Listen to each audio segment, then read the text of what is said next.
This is a cliched message at this point. Stop trying to be someone you aren't. But it's so key right now. There's so many young men and young women out there that are doing things like looks maxing, trying to achieve this one optimal nose, the one optimal face shape, the one optimal lifestyle.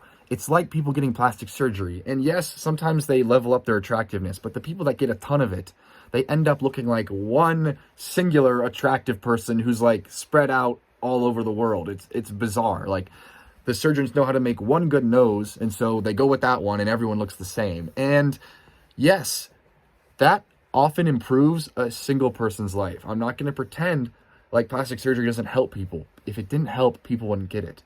But the thing is, think about game theory. If everyone does it, we now live in a world where everyone looks the same. And none of us individually want to live in a world like that. It's like the littering issue. Like, all of us, on some level, would like the convenience of, oh, just throw my trash away. But none of us want to live in a world where there's trash everywhere.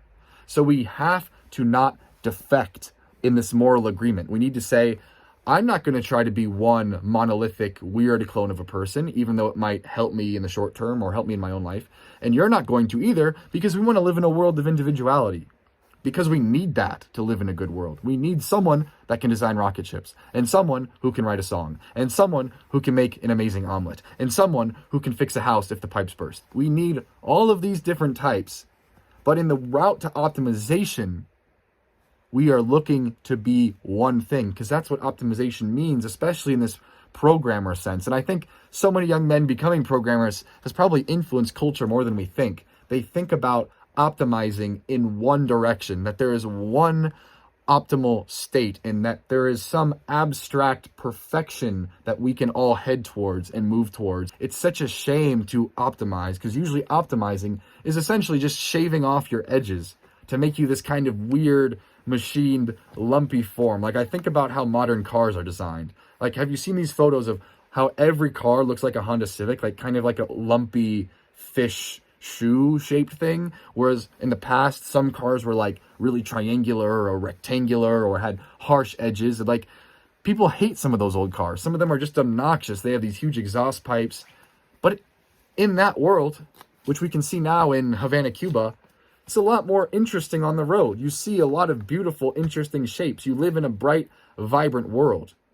Now, if you level everything, you go from jungle to desert, you lose that diversity, and you live in a sad, lonely place, because the more people shave off their edges, the fewer weirdos there are that are kind of like you, so subcultures can't form. There isn't a critical mass of kids to have a goth group in the high school. There isn't a critical mass of chess nerds to have this awesome, like, chess mastermind of kids that are going to grow up and be engineers and do amazing things. Having a critical mass of weirdness is what makes society interesting and innovative. So if every single person is racing to get rid of those things and just ace the test, we do much, much worse. And isn't it interesting how we have more funding in science than ever before? We have more people in labs working to develop things than ever before. Has science increased in its rate of growth and innovation? No, it's slowed, it's stagnated. And I think a large part of that has to do with the process by which they select people now. In the past, you weren't selected simply by how well you could study for a singular test, simply by how well you could shave off your edges to fit into Harvard or wherever's model of a good student. There were other things that let people get in. And because of this, it was a much wider diversity of people, and people were just generally more relaxed. People were able to ease in and not be in a hyper-competitive state, because if you're competitive, you lose diversity. And this is the key thing I want to leave with you, is think about a game like chess. In the past, there was a bigger diversity of play styles because the game was not whatsoever solved.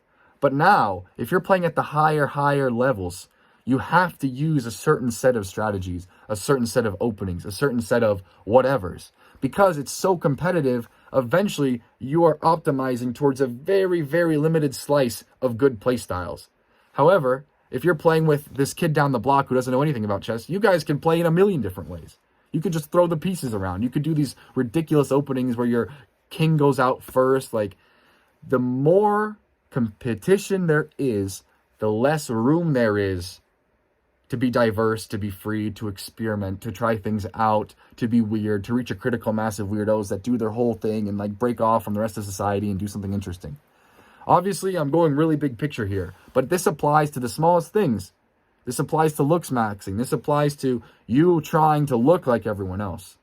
There's another kind of optimizing, which sometimes people mean, which is, okay, I look like this kind of guy. I'm a brown-haired guy that looks like Edward Norton.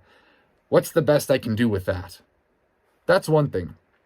But what in practice I see is people like wearing these same long t-shirts from a few years ago, getting the same haircut, wearing the same jackets, doing this GQ thing where they all dress and look and act like identical. It's just weird, guys. And it's not cool. Like, people don't respect it. Women, I don't think, find it attractive because they just feel it. They just feel like this guy is not like a self-contained unit. He's kind of just part of this herd, and he's wearing those glasses, he's wearing that jacket because other men told him to, and he's trying to model the success of other men. That's not really that cool, and it's not really good for global civilization and innovation as a whole, in my opinion. That's all.